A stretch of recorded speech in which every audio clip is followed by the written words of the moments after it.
Hello my friends, it's Gabriel with The Last Huntsman Outdoors here. So this is just going to be kind of a discussion type of video, and I just want to kind of add some of my insights to something. So I've been seeing a lot of people on the YouTube space and even in the knife market world and stuff kind of throw out this idea of like a combat knife, or guys are a certain Montana knife company, for example, trying to suggest like a dagger is like the great combat knife with all these guys with perfectly clean multicam and marketing and just giga gayness, really, honestly, which I wouldn't give them a penny, but kind of trying to promote what a combat knife is. So I'm going to try to get somebody else's opinion on this, and I know he's kind of thrown his opinion on this out there before, but I'm going to kind of throw this out to Jacob Peterson, who also is a infantry veteran. I am a Marine infantry veteran, so I carried a knife, obviously while in infantry, and the knife that there was a couple knives that I carried more than just about any, and one of the main ones that I carried was the Becker BK7. I carried the Becker BK7 quite a bit, and basically this exact loadout. I can't remember what Kydex sheath this was, and then I put just like an SE belt clip on there, wrapped it up in paracord, and this is what I carried a lot. I also carried the SE4, SE3 a lot, and I did kind of switch out to the SE6 some too. I kind of tended to prefer the Becker, but the SE6 was still one that I kind of switched in between. So I guess I should kind of get into what I think a combat knife should be. And, this is just my personal opinion. Everybody is going to have their own opinion. But let's kind of go into the history on it a little bit. So why did soldiers obviously carry a knife? Is because a knife is a tool. It's handy. It should be, able to be used as a tool, but also in early, with medieval archers and stuff, a lot of them would carry a big knife because they couldn't afford a sword, or then when guns kind of transitioned, guys that weren't officers and stuff, they couldn't afford a sword either, so a lot of times they'd carry like a large knife as, quote, their sidearm, and pistols were still kind of a thing for more people with more money and stuff, and so a large knife was kind of like a sidearm. Now you turn to today where you're not really getting so up close and personal and everything, and you're also carrying a lot more gear and rifle and chest rig and maybe even plate carrier and all that good stuff. Carrying even a large knife like the V44X, which is just an awesome, just badass knife, gets a little awkward to carry. So guys started kind of transitioning to a easier to carry just belt knife. What I personally, for sizing wise, I personally would suggest something in that kind of 5 to 7 inch range. Much smaller than that, then obviously you can still carry something smaller than that, but if you had to use it in a combative situation, then something with about a 5-inch blade is going to have just plenty of penetration and all that good stuff. And if you had to use it for like a survival knife, a 5 to 7 inch blade gives you a lot of options in like a survival type of situation. Kind of another historical context, one of the most iconic soldier combat knives, and it's still carried by a lot of guys today, is just a classic USMC K-bar. And a lot of people don't really stop and think about it, but why was the K-bar so popular? Was because it not only is a great combat knife, like in straight up self-defense fighting and stuff, but it's also a great utility knife. Now, what I'm seeing a lot of these companies promoting as, quote, a combat knife, and I've seen other YouTubers promoting this and companies marketing this and stuff, is some of these weird knives with like tracker style blades and sawbacks and serrations all over the place, and just kind of ridiculous nonsense. And while some of that might, I kind of argue against it, but you might make the argument that it might be kind of okay for like a pure fighting knife. That's not the same as a combat knife. A combat knife should be a utility blade for a soldier that can also be used in life and death type of situation too. Now, something else I think that also gets kind of over exaggerated is how much a soldier really honestly uses a knife. You know, you get some of these fed boy, oath-breaking, lying, traitorous pieces of crap like Tim Kennedy that'll give you all these like fantasy stories that he's killed, you know, all these such and such guys with his, you know, Gerber strong arm or whatever. And, you know, that's just straight up bull crap. You have a rifle for a reason, you know, and so yeah, a lot of that gets over exaggerated, obviously. But I mean, to be fair, sometimes real life and things kind of happens too. There's a recent video that's went around of a Russian and Ukrainian guy legit getting in a knife fight, and it's not pretty. It's something that I would never want to be in, for sure. And honestly, I'm going to straight up say, if I had the option, I'd just probably run away. Okay, fall back, run away, and regather and figure out a different strategy. That's if I had that option, you know. So I'm going to throw out just a handful of knives that I actually think would make great combat knives, so that, you know, you can kind of cut past the minutia of just straight up BS and not fall into some of the stupid marketing schemes. So like I said, myself, I carried the Becker BK7. You know, Ethan Becker originally designed this as kind of a better replacement for the USMC K-bar, and honestly, I think it works great for that. Some guys would say this is a little big for a soldier or Marine or whatever to carry.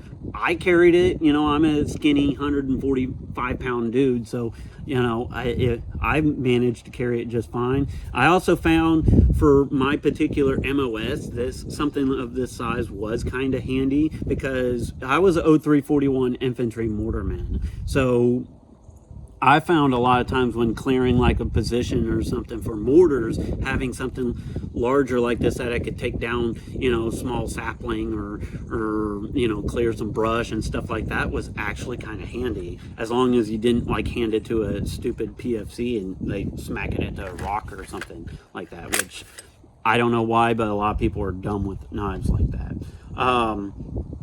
Now, I like to also carry just like on my right side belt carry. I know I've seen a lot of guys do all kinds of just ridiculous, silly stuff of like knives strapped up here. I've seen, I don't know why, but Tor knives, I see them like hyping up this like knife strapped up on your armpit or something, which I think is just kind of silly too. If it works for you, then fine. I hope you make it work for you, but I think it looks kind of silly, honestly. You know, I also kind of recommended the SE6, the SE4. If you want something a little smaller, I think the SE4 is a solid choice for that. And I also, if you are going to carry something larger, I would also recommend carrying something smaller, just so you can kind of do some of them small whittling tasks and stuff. Maybe even just have a little beater blade on you or something like that. Another one, you know, that I would kind of point out that I think would be pretty decent for like a combat soldier knife, and I know it's not marketed as this, but the Red Wolf from Work Tough Gear, I actually think would be a great option. Now, a few things that I'm going to kind of step off into a caveat here. So a few things that I think I would look for is something that can be a great utility knife and potentially a combat knife. So something in a good middle position. So, you know, some of the things that I look for is if it has like a deep kind of guard here, so you know your hand's not going to slip up on it if you're having to do like a stabbing task or whatever. I also look for something that indexes well. So a lot of your like more bushcrafty knives, they have just these like perfectly round handles, and they want to try to rotate in your hands, especially if you're hitting something hard. Well, you know, mind you, if you're like having a chop with it or do like survival stuff with it, you don't want a knife rotating in your hand. And you know, one of the things that I would suggest is find you like a heavier tree or something and just, you know, start going to town on it. And if that knife wants to rotate in your hand, you might need to consider a different knife. And you certainly wouldn't want a knife doing this while you're like in a potential combative type of situation. So that's just something else to consider. But the Red Wolf from Work Tough Gear, I think, would make a great, just, you know, field soldier utility combat knife. One that's going to be probably one of my top recommendations here, and honestly, if these were available when I was still in the Marines, I would have picked it over even the BK7 or the SE6. And it's one that doesn't get a lot of love, but I think the K-Bar produced Spartan Knives Harsey Fighter, I think this is almost like the perfect soldier knife. It has a lot of capability that you can do field task with.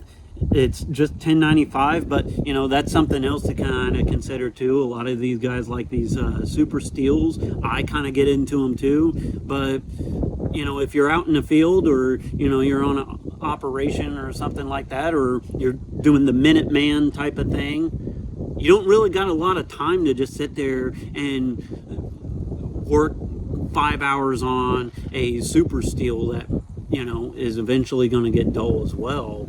Sometimes just having a good old crusty 1095 or some other basic ingot steel that you can hit on a leather strop here and there is a lot easier for a guy roughing it. So, you know, I know sometimes people overhype, you know, the amount of work that a super steel would take, but if it was me, I probably would pick something just more basic.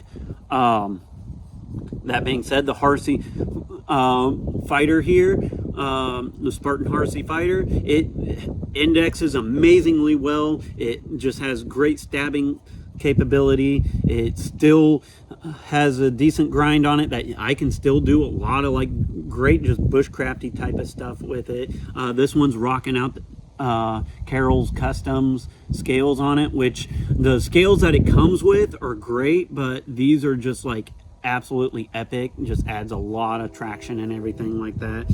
And you know, that's something else to kind of consider too. You don't want like super smooth handles that's just going to want to slide out of your hands and stuff like that. Having something that has a lot of traction, even when there's like mud, dirt, you know, everything like that going on, then, or even God forbid blood, you know, that you don't want a knife slipping around on you for sure. So the Spartan Harsey Fighter, I think last time I checked, you can still grab these for like 140, 150 bucks. And the thing that I almost recommend this more than even like the Becker BK, actually I recommend this more than any other knife on this table for this reason, is these are still fairly available. I could get on Amazon, DLT, wherever, and still find these. Some of these are kind of like limited drops, or even like the SE and the Becker, while they're readily available, I feel like there's certain things you have to upgrade with them to kind of make them a little better. While this, honestly, these Spartan Harsey Fighters are just great right out of the box. Absolutely no rattle, has a locking tab on there, so it's just intuitive that you can just draw it straight out like that. Decent belt loop attachment and stuff. So honestly, out of every knife on this table, for the average guy, an average potential soldier or Minuteman or prepper or whatever, if you're just looking for a great combat knife, the Spartan Harsey Fighter is one of my top recommendations here. Now, another one to kind of consider, this one's a little more Gucci, and you're going to have to kind of wait a little bit and maybe even special order the primitive bear knives. Bush Bear is also another great knife, decent guard. The ergonomics on this one is really great, and that spear point just does the job pretty good. And of course, one that I just recently got, which is on my hip right now, is the Work Tough Gear Elbrus. So the Elbrus here, I've been getting some use with it, and honestly this would make like a great just soldier combat kind of field knife. It has a very similar handle to the Red Wolf, just a little bit bigger, and you know, it can do just about anything you need. It kind of it doesn't have a sharpened swedge, but it does have a swedge on it, so you know, doing kind of those more lethal type of task, you know, obviously it would do pretty decent at that. And Work Tough Gear just makes really great stuff. So if you can get one of these, I would highly recommend Work Tough Gear Elbrus. Now, there's two knives here with choils on them, and what a choil is you know, this right here where you can like put your finger up. Now, I would say that is something to be cognitive of, because sometimes when doing like a slash, if clothing or something gets caught, then it can bunch up and not allow your knife to cut exactly the way it should. So some choils, like cloth and stuff, will just slide right up. Some choils, it'll actually get kind of caught up in there. So that's one of those things to be kind of cognitive of. And I don't think it's a total deal breaker, but it is something to kind of take note on. And it's something that you might try out for yourself and just see, like hang up a piece of cloth or something, just do a slash and maybe even a lower slash to try to see if it does that. So just some things to kind of consider. I'm not like telling you guys I'm the be all know all expert. I'm just kind of giving you guys my Marine veteran redneck, you know, opinion out here. So just kind of want to kind of get the gears turning and all that good stuff. But with all that being said, be prepared both physically and spiritually. God bless, and carry on.